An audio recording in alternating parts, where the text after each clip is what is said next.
Hello everyone and welcome back to my YouTube channel with another useful and informative video. So guys, in this video I'm gonna show you how to fix this phone number cannot be used for verification issue on Google or Gmail. So guys, if you are trying to verify your phone number on your Google account but you're facing this issue and you are unable to verify your account, here I will show you how can you fix this issue. So guys, for that you have to simply watch this video till the end. So guys, before going further, you have to simply make it sure that your number is not flagged and it has not reached the limit for account association. And if the number is flagged or suspicious and it has reached the limit for account association, then you will not be able to use this number again, and you have to simply change the number, and after this try whether the problem is fixed or not. So guys, the very first solution for this problem is that you have to simply use a different number and try if the problem is fixed or not.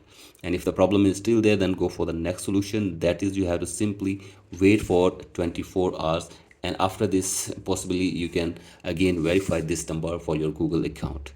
So guys, Google often places temporary blocks on numbers due to too many verification attempts in a short window.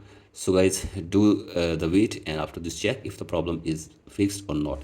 And if the problem is still there, then go for the next solution.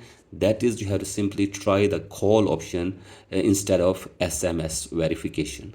So I simply go for the call option instead of SMS verification, and hopefully this will work and your account will be verified. And if you still face this problem, then you have to simply change your device or change your browser and check if the problem is fixed or not, and make sure that there is no connected VPN on your device as well. And if there is any connected VPN, simply disconnect it and set the date of time of your device as well. So guys, do all these settings and hopefully after this your problem will be fixed. So guys, that's it for today's video. Hope this video helps you. Please like and subscribe to my YouTube channel as well. Thank you.